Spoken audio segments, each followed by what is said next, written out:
안녕하세요. 말씀 목사 이광재 목사입니다. 저희는 어제 예수님의 그 고난의 길, 그러나 영광되고 복된 구원의 길, 그 길을 따라간다는 것이 무엇인가에 대해서 같이 나누었습니다. 자기를 부인하고 자기 십자가를 지고 따라가는 것이다. 내 뜻과 내 욕심과 내 욕망이 아니라 하나님이 원하시는 뜻, 하나님의 나라와 하나님의 구원을 위해서 기꺼이 내 자신을 헌신할 수 있는 그러한 삶으로 나아가야 된다. 그러나 그것이 때로는 힘들고 어려울지 모르지만 그것이 진정으로 우리를 살리는 생명의 길이고 영생의 소망의 길이다라는 것을 어제 같이 나누었습니다. 오늘 말씀은 그 말씀에 이어서 이제 예수님께서 그 영광된 모습 속에서 그럼에도 불구하고 우리가 늘 잊지 말아야 될 것, 그것이 무엇인가에 대해서 같이 나누게 됩니다. 제가 기도하고 시작하겠습니다.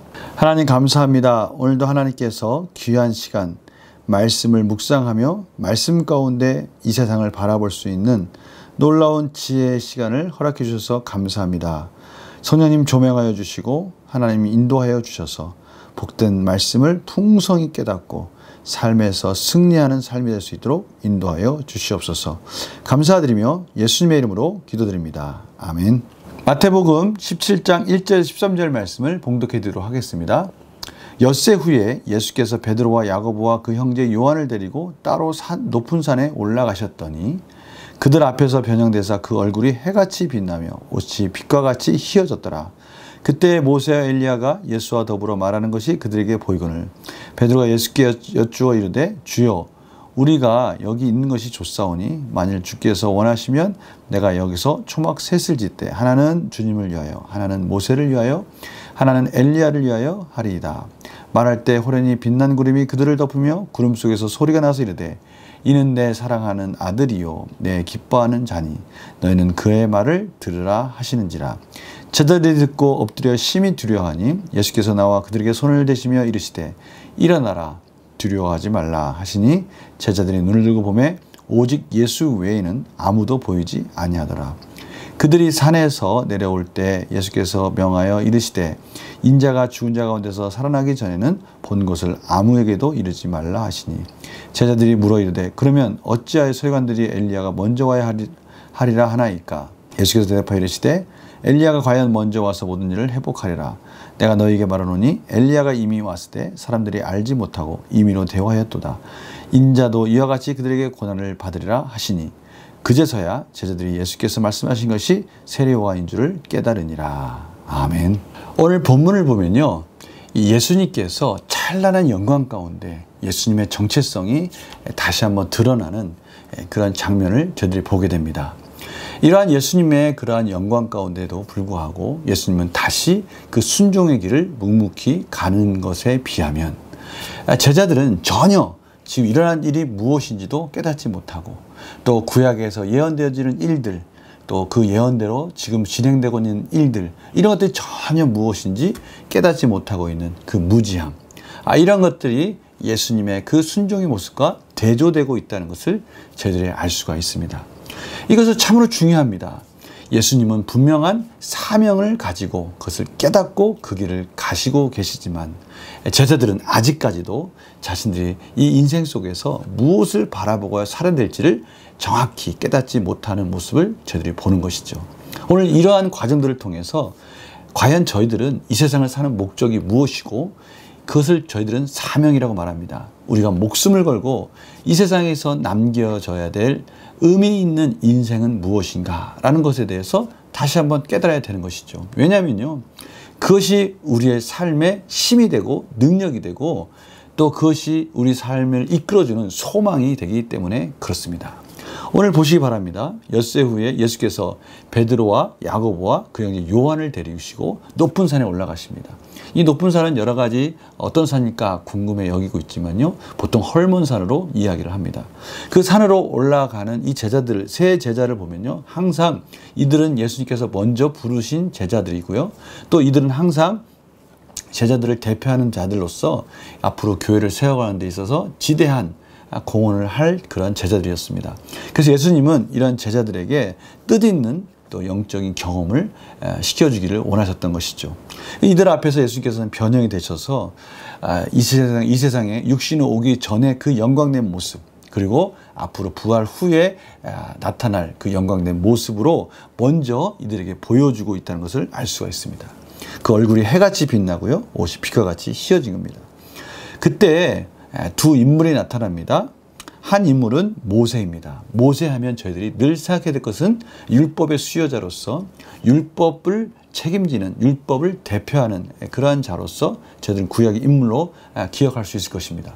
또 하나는 선지자 중에, 예언 선지자 중에 대표적인 엘리야를 저희들은 생각할 수 있습니다. 이 두 인물이 예수님과 함께 더불어 있는 것을 보는 것이죠. 사실 이 모세나 율법의 모세, 예언자의 엘리야, 이 대표하는 이 두 사람은 결국 예수님을 가리키고 있었고요. 구원의 메시아, 진정한 구원을 이루실 예수님을 향하고 있었고요. 지금 이 시간에는 그 예수님과 함께 더불어서 그것이 완성되고 있는 모습을 보여주는 것이죠. 이때 베드로는 이런 고백을 합니다. 주여, 우리가 여기 있는 것이 좋사오니, 그 영광의 모습 속에 같이 있다는 것 자체가 너무나 좋은 겁니다. 그러면서 여기다 초막 셋을 짓자는 것이죠. 여기서 뭐 초막은 뭐 성막이다 말하는 분도 계시고 성전이라고 말하는 분도 계시는데, 사실 이 의미를 보면요, 다른 의미가 없습니다. 왜냐하면 지금 베드로는 자신이 지금 무슨 말을 하는지, 지금 이게 어떤 상황인지 정확하게 이해하지 못하고 있다는 것을 알 수가 있죠. 그러면서 초막 셋을 짓자고 말하는 것이죠. 하나는 주님을 위하여, 모세를 위하여, 엘리야를. 결국 이 초막은 그냥 같이 있고 싶어하는 그런 표현이라는 것을 저희가 알 수 있어요. 말할 때 호련히 빛난 구름이 그들을 덮으며 구름 속에서 소리가 나는 겁니다. 이는 내 사랑하는 아들이요, 내 기뻐하는 자니 너희는 그의 말을 들으라 하시는지라. 다시 한번 예수님이 어떤 분이신지 그 정체성을 다시 한번 확인시켜 주십니다. 이 제자들이 그러한 하나님의 음성 가운데 다시 심히 두려워서 떨고 있을 때 예수님께서 일어나 두려워하지 말아라 라고 말씀하시죠. 그리고 눈을 딱 떠보니 예수님 외에는 이 모세와 엘리야는 사라진 뒤입니다. 다시 말하면 이제는 모세와 엘리야, 율법과 예언자들의 예언이 성취되신 예수님이 묵묵히 다시 그 사명의 길을 걸어가야 될 시간이다라는 것을 저희들이 알 수가 있는 것이죠. 우리 문제 한번 풀어볼까요? 예수님께서 제자들에게 부활 전까지는 본 것을 아무에게도 이루지 말라고 하시는 이유는 무엇입니까? 제가 앞에서 충분히 설명해 드렸습니다. 예수님이 부활하셔서 승천하셨을 때, 하나님의 모든 구원의 계획을 완성하셨을 때, 그때서 비로소 예수님이 이 땅에 오신 이유를 확실히 알 수 있기 때문이죠. 그 전에는 무수히 많은 일들 속에 아직 영적 분별력이 없기 때문에 때로는 예수님을 정치적 메시아, 때로는 예수님을 하나의 자신의 어려움과 환난 가운데 구원해 줄, 죄를 사해 주실 예수님이 아니라 지금 자신의 현실적인 어려움만 극복시켜 주실 그러한 구원자로만 오해할 수 있기 때문이었죠. 느낀 점 뭘까요? 산에서 내려오시는 순간에도 제자들에게 사명에 대해 말씀하신 예수님을 보면 무엇을 느낍니까? 오늘 말씀을 통해서 예수님은 그 삶 속에서 한순간도 사명을 놓지 않고 묵묵히 오직 말씀 안에 순종함으로 그 길을 걸어가고 계시다라는 것을 저희들이 확인할 수 있게 되는 것이죠. 그러나 비단 예수님 뿐이겠습니까? 예수님을 사랑하고 그 예수님의 길을 따라가는 그 복된 길 가운데 동참하고 있는 저희들에게도 예수님은 본이 되어 주신 것이죠. 한순간도 저희들도 사명을 벗어나서는 살 수 없다라는 것을 말씀해 주고 계시는 것입니다. 그래서 결단과 적용도요, 바로 이 부분에 대한 메시지 아니겠습니까? 지금 저희들이 사는 인생에 있어서의 가장 큰 목적이 무엇인가? 무엇을 바라보면서 지금 한순간 한순간 행복한 길을 걸어가고 있는가? 무엇이 우리에게 진정한 기쁨이 되는가? 진정한 사명은 무엇인가? 바로 그것을 다시 한번 깨닫는 그런 시간으로 저희들에게 지금 허락해 주시고 계시다는 것을 알 수가 있습니다. 그래서 결단과 적용에 이런 질문이 있습니다. 내가 여기 머무는 것이 좋사오니 라고 하며 순종을 미루는 것이 있다면 무엇입니까? 여기 머무는 것이 좋사오니, 이런 말을 왜 하는 것이죠? 저희들은 어떠한 기쁨 가운데 빠졌을 때 거기서 헤어나오지 못하는 경우가 있지 않습니까? 언제 그렇습니까? 우리의 쾌락과 즐거운 시간들, 그것들이 때로는 너무 좋아서 이것이 계속 지속됐으면 좋겠다라고 생각할 수가 있어요. 그러나 그것이 옳지 않은 길이라는 것을 저희들은 몇 번의 경험, 아니 지속적인 인생의 경험 속에서 깨닫게 됩니다. 결국 거기서 머무르는 시간이 오래되지 않고 빨리 빠져나와서 우리가 해야 할 일을 갈 때, 그때서야 이 길이 정말 가치 있는 시간이구나 하는 것을 깨닫게 되고, 의미 없는 그저 쾌락과 즐거움 속에 있는 시간은 잠깐으로 족하다라는 것을 깨닫게 되는 것이죠. 오늘 이 제자들이 여기 머문 것이 좋사오니 너무 좋다라고 생각할 때 주님은 그것이 아니다, 사명을 따라가야 된다는 것을 다시 한번 확인시켜 주신 것이죠. 지금 저희들에게 주님께서 그것을 말씀하고 계십니다. 무엇을 쫓아가고 무엇 때문에 우리의 시간을, 우리의 물질을, 또 우리의 여러 가지 노력을 기울이고 있는가. 그것은 우리가 흔들리지 않는 어떠한 사명이 있는가. 그것은 바로 예수님이 가신 그 길을 따라가는 복된 길이라는 것을 다시 한번 깨닫게 해주신 것이죠. 그래서 주님과의 교제에만 머물러 있지 않고 세상으로 나가 사명을 감당해 무엇을 결단하겠습니까? 이제 저희들이 우리 안에 안락하고 또 주님과의 교제, 풍성한 교제 속에는 그 풍성하신 사명이 우리를 이 세상 가운데 이끌고 계시다는 것을 저희들이 깨닫게 되는 것이고요. 그 사명의 길을 한 걸음 한 걸음 걸어갈 때 때로는 지치고 때로는 어려울지라도 기쁘고 즐겁게 그 길을 갈 수 있다는 것을 저희들에게 지금 도전하고 계십니다. 우리 성도들의 사명은 무엇입니까? 우리 성도들의 사명은 예수 그리스도의 길을 따라가는 그것이 진정한 사명입니까? 오늘 예수님께서 바로 그 부분을 가르쳐주고 계셔요.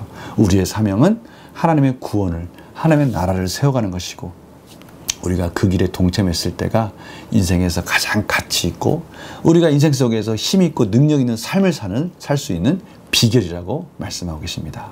우리의 사명을 새롭게 하는 복된 시간이 되시기를 간절히 축원합니다. 자, 기도하고 마치겠습니다. 하나님, 오늘도 저희들이 무엇을 바라보고 살아야 될지, 예수님이 가신 그 구원의 완성, 그 구원의 복된 하나님 나라를 이루어가는 것이 우리의 사명이라는 것을 다시 한번 깨닫게 해주시니 감사합니다. 이 사명 붙들게 하여 주시고 이것이 가장 행복하고 복된 길이라는 것을, 놀라우신 은혜의 길이라는 것을 다시 한번 깨닫게 하여 주시옵소서. 감사드리며 예수님의 이름으로 기도드립니다. 아멘. 저희들은 오늘 이 사명에 대해서 새롭게 눈을 뜨는 그런 복된 하루가 되었으면 좋겠습니다. 이 사명을 가지고 우리 각 처소에서 그 영적 세간을 가지고 바라볼 때 그 속에서 놀라운, 저희들이 미처 깨닫지 못했던 새로운 사실들을 많이 발견할 줄 믿습니다. 오늘 하루도 그러한 승리의 삶이 되시길 간절히 축원하고요. 내일 또 뵙겠습니다. 안녕히 계세요.